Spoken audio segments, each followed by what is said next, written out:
Senhor dos Anéis, Anéis de Poder, episódio 6 já está entre nós, já está disponível lá no Prime Video para você assistir. E finalmente, nesse episódio, a história andou.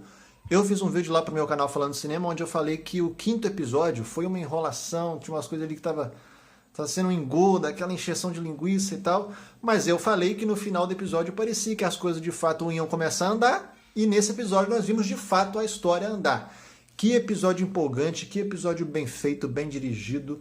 Nossa, a trilha sonora, né, desse episódio brilhou demais em vários momentos assim. E aí, finalmente, nós tivemos núcleos se encontrando, personagens sendo desenvolvidos, tramas sendo resolvidas e novas tramas sendo, de certa forma, apresentadas. Uma coisa que eu achei interessante desse episódio foi como a série tratou muito bem essa questão dos orcs e do Adar, né? Porque eles ficam lá cavando aqueles túneis, pegando a galera que está na frente, qualquer obstáculo eles estão passando em cima e tal, e você não está sacando muito bem qual que é o plano deles, o que é? Eles estão querendo guerrear, estão querendo só causar confusão, é matar a gente por matar, sem motivo nenhum, só porque eles são do mal.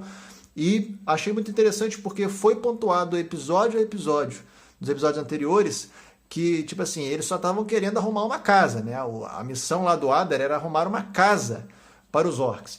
E nesse episódio, né, nós tivemos de fato o arremate a gol, né? Foi uma tabelinha durante os episódios e agora chutou para o gol e acertou, né? E para quem não tinha sacado, agora ficou, acho que bem claro para todo mundo, que aquelas terras do sul ali, de fato, é a terra de Mordor. A erupção ali da montanha que vai ser a Montanha da Perdição, onde futuramente o anel do Sauron vai ser forjado e também destruído lá nas histórias do Senhor dos Anéis. E é interessante porque Mordor, no original, é Terra Negra. E o começo do episódio é o Adar plantando aquela semente, né, com aquele costume élfico que até o Arondir menciona, e colocando essa semente numa terra preta mesmo, né? Então, de certa forma, era uma dica do episódio do que iria acontecer. E que final, hein? Que final empolgante, que batalha interessante, né? Tem alguns probleminhas ali em relação àquela batalha e tal, não foi algo perfeito, mas foi algo bem competente, bem dirigido. A parte de efeitos visuais, a fotografia. Outra coisa que foi bem interessante de ver foi algumas referências à trilogia do Senhor dos Anéis. Quando a gente vê a Galadriel colocando a mão no cavalo e falando Norolim, né? Norolim, para o cavalo andar mais rápido. Mesma frase que a Arwen utiliza quando ela está fugindo lá dos Nazgûl, com o Frodo no cavalo. Muito interessante. Tivemos também o Elendil falando ali em élfico com o cavalo, né? Que também remete à cena que o Aragorn, lá em Rohan, fala também em élfico para o cavalo acalmar e tal.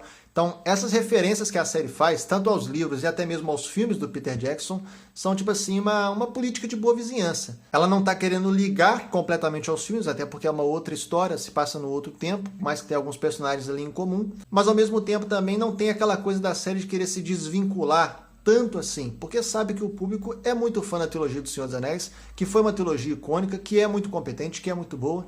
Então achei muito bacana esse respeito, né, que os showrunners aí estão tendo em relação à trilogia feita lá pelo Peter Jackson. Obviamente não é um episódio perfeito, né, tem alguns probleminhas e tal, e para mim o principal deles é aquela questão da espada lá do menino Theo ter ficado com aquele velhote, né? Porque aquilo foi muito jogado, muito mal explicado.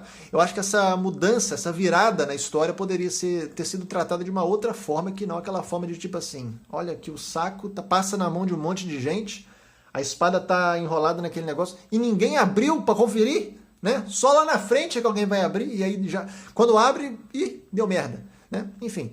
O único ponto fraco do episódio para mim foi esse. E outra coisinha também que eu tenho visto desde até de antes da série é em relação a essa relação do Halbrand com a Galadriel, né? Porque tem certas horas que eles meio que dão uma insinuada em algum tipo de romance ali. Isso é péssimo, né? Não só pelo fato assim da Galadriel nos livros, nessa época, já ser casada com o Celeborn, né? E na série já foi confirmado que vai ter o Celeborn, mas ainda não falaram se ele mais a Galadriel são casados ou algo do gênero, nada disso. Mas achei muito esquisita aquela conversa que a Galadriel tem com o Halbrand, né? Que ele fica falando, quando eu lutei do seu lado, eu me senti diferente e tal. Eu fiquei, lá vem esses romancezinhos da série. Mas eu espero que nada disso se concretize, que de fato eles podem ser companheiros de batalha ali, ele pode ter uma admiração por ela, mas romance, pelo amor de Deus, não dá, né? Não dá. Mas fora isso, foi um episódio super empolgante. Cara, no final eu fiquei vibrando assim, igual eu vibrei com o primeiro episódio, né? Espero que venha bastante coisa boa por aí.